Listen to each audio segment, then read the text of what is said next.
Hi, I finished reading The Haunting of Moscow House by Salnikova Gilmore.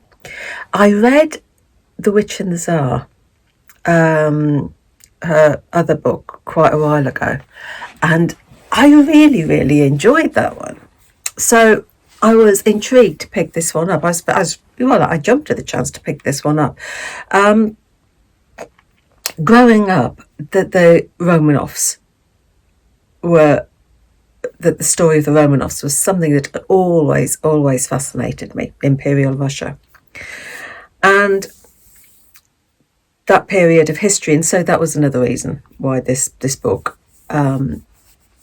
grabbed my attention, because it's set after the fall of Imperial Russia, and we follow Irina and Lily, two sisters who were formerly aristocratic, came from an aristocratic family.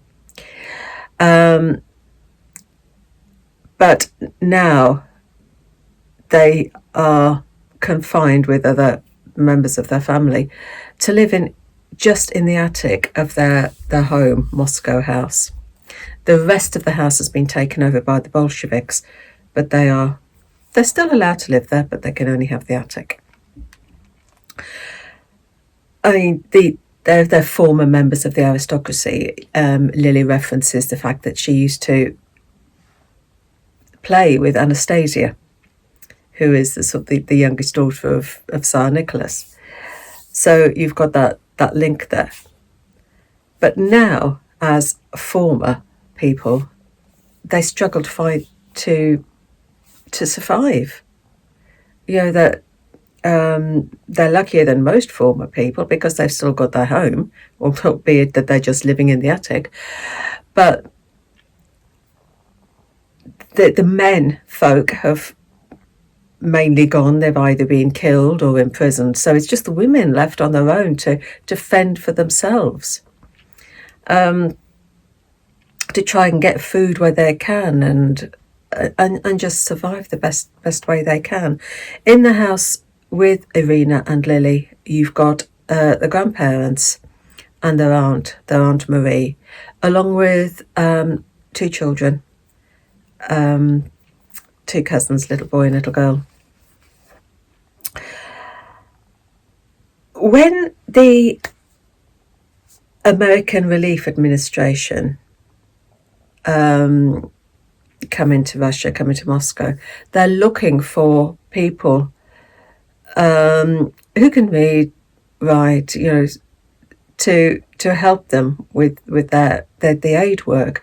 So of course they're looking for former people, because it's the aristocracy that did have the abilities they did have the education that would allow them to do the jobs that the Americans are wanting them to do. And so the offer of employment, which the girls take, it gives them a chance to have food, to feed their family. It gives them a chance to almost get out of their predicament. So you've got that element. And then you've also got, it's a novel with gothic horror, because Moscow house is haunted.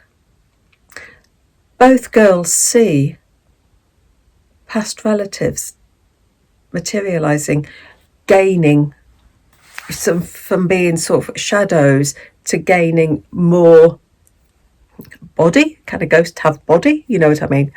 More substance. So the ghosts are becoming more solid, and the house is being covered in mold and rot and damp. Yeah, there's something within the house that is not right. So you've got this threat all the while. And the Aunt Marie is acting very strangely. Very strangely. And there's also murders. A couple of the Bolsheviks end up getting murdered.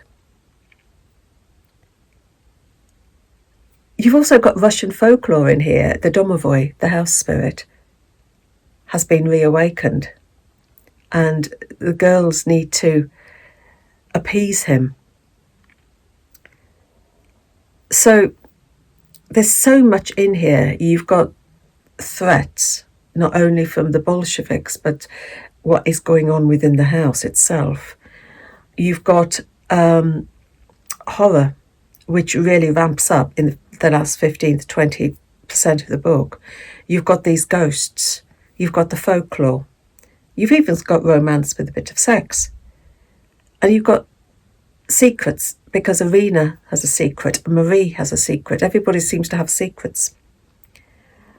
And you've got a mad aunt as well, a mad aunt. I suppose if you're going to categorise it, historical fiction with gothic horror. For me, I found it very slow to get started. And because the way that Russian society seemed to be structured, it's not, everybody seems to have 2 or 3 different names, so Irina is referred to as Irina in one part of the story, then she's referred to as something else, and so that does, in the beginning, you get a little bit confused. Well, I did.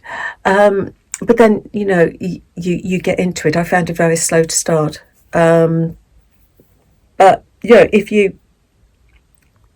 into gothic horror, you're going to love it. You're going to love it. The horror element towards the end, it goes up there. Personally, I prefer the other one, The Witch and the Tsar. It's a good read, this one, but I prefer the other one. So, what's it called? The Haunting of Moscow House by Olesya Salnikova Gilmore. So, happy reading. Take care.